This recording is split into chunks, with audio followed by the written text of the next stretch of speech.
Time to introduce our special guest, Honorable Minister for Finance and Human Resources Management, Government of Tamil Nadu, Dr. PTR Palanivel Thiagarajan. AV, please. The curious case of Indian federalism from cooperative to centralized.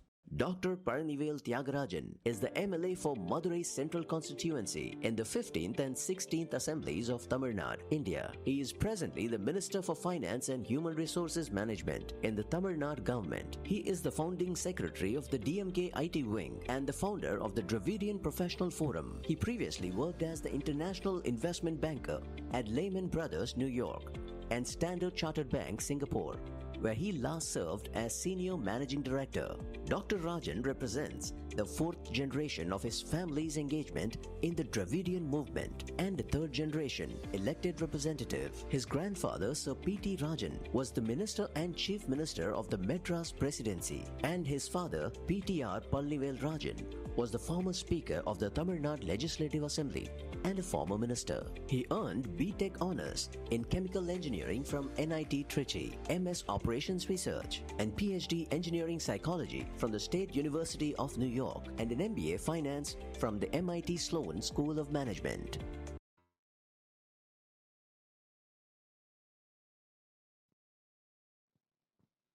Time to listen to our illustrious special guest of honor. The dais is all yours, sir. Thank you. Thank you very much for inviting me.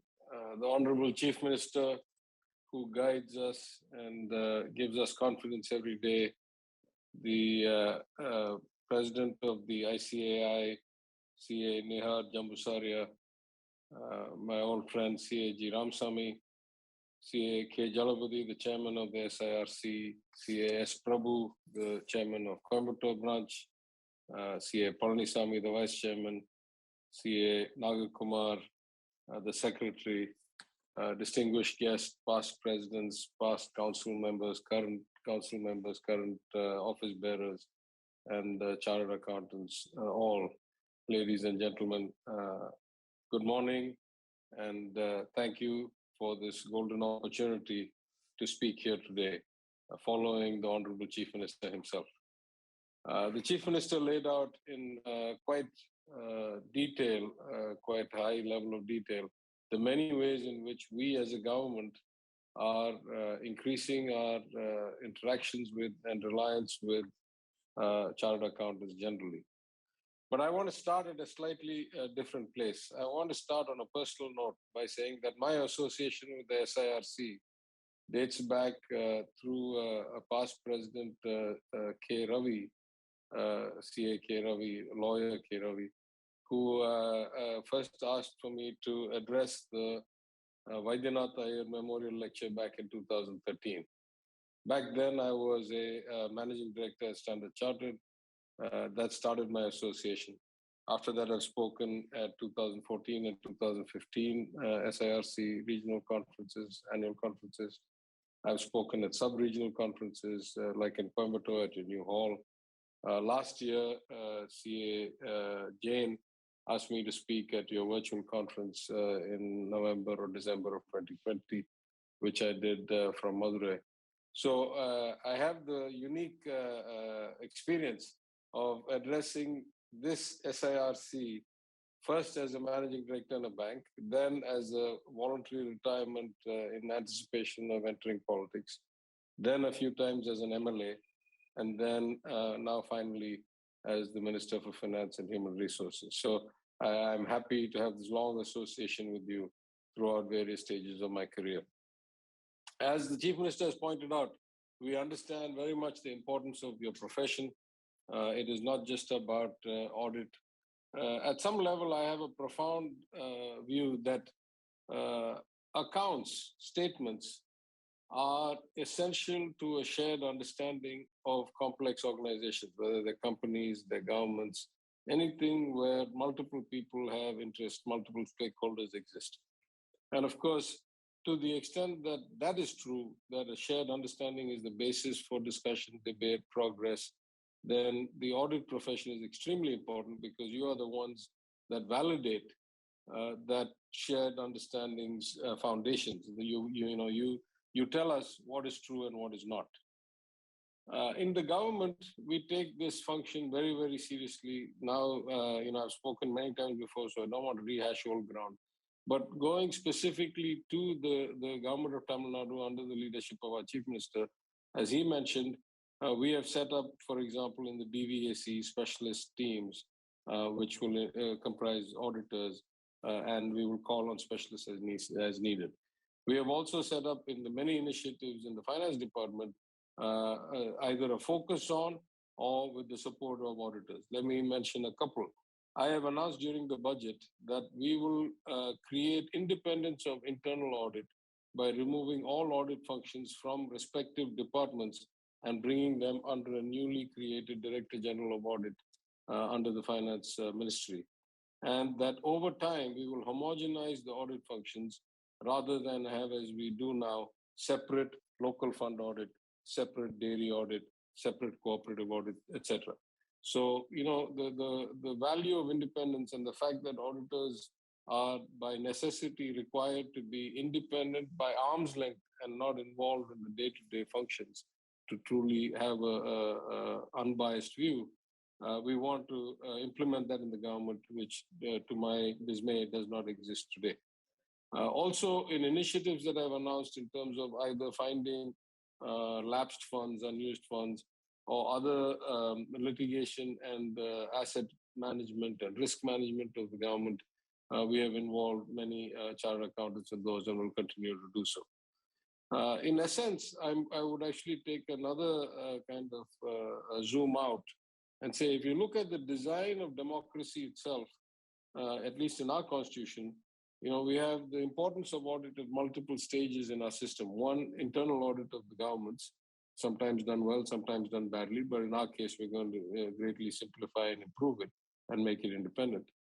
Two, at the CAG's office or the respective state PAGs and so forth, who not only give us the actual accounts, we have an accountant general and then we have auditor generals for different sectors.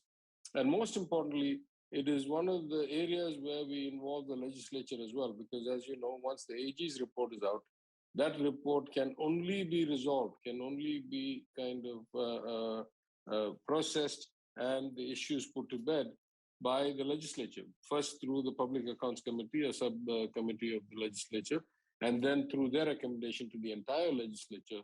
And only then can an audit objection or an audit issue be put to bed. So the role of auditors is inherently very important in the design of our constitution, of our democracy. And we, as the DMK government under the leadership of our chief minister, not only understand that, not only plan to apply the skills to the right place, but want to enhance significantly our engagement with auditors. Now, the profession itself, of course, at different times has faced different issues. Just in my experience over the last 20, 30 years, first as a kind of structured products banker in New York, and then a commercial banker in the emerging markets, some issues have stayed long-standing. The separation of advisory services from the audit function to maintain independence and not bring conflict of interest, to maintain a level playing field between the big three, big four, big five as they used to be, and the regional players, the national players, and in fact, the independent businesses and the individual firms who, also provide very high value, and to make sure that all segments of your profession can thrive and do their job. The question of long duration engagements and whether that compromises independence or creates kind of nexus. The cross-border, as we have more and more global trade and global transactions, the variations in accounting practices and audit practices cross-border and dealing with the complexities of that. I might mention at this juncture that when I was an expatriate, there was a specialist arm of PwC that used to do all the expatriate tax filings in, I think it was based in Tokyo for various reasons. And it was both an extremely expensive and an extremely arduous process where we had to keep track of every day of 365 days, where we were, for what purpose and so forth, because, taxes had to be filed in my case, in the US, in India, and in Singapore at the same time. So then the complexities of cross-regime variations come in, and I've experienced that personally. Beyond that, as there is financial engineering and innovation in financial products, the complexities of the profession itself, and if we introduce new things like GST in India, the complexities that arise from that, or if there are fundamental changes to the tax code. So in that sense, like other professions, or maybe more than most professions, your profession is one that requires continuous refreshing rejuvenation. You as a body have a relatively unique role that you are a self-regulating entity. So you have both a kind of professional development and what can I say, Walarchi, growth role, as well as a self-regulating role. This is a complexity, but you've done a good job of it, and that's going to be a continuing challenge. Of course, through that process, you also run the education, the training, and the qualifying exams, and those again are quite encompassing, including internships and so forth. You also look at things like continuing education, as the Honorable Chief Minister said. One of the greatest values of a conference like this is to provide the continuing education and to in an informal way between yourselves to kind of come up to speed with the developments over the years. I will just close by saying that the points the Chief Minister made, that you must engage yourself more actively in the development of both accounting standards and tax rules and laws, but also about policy altogether.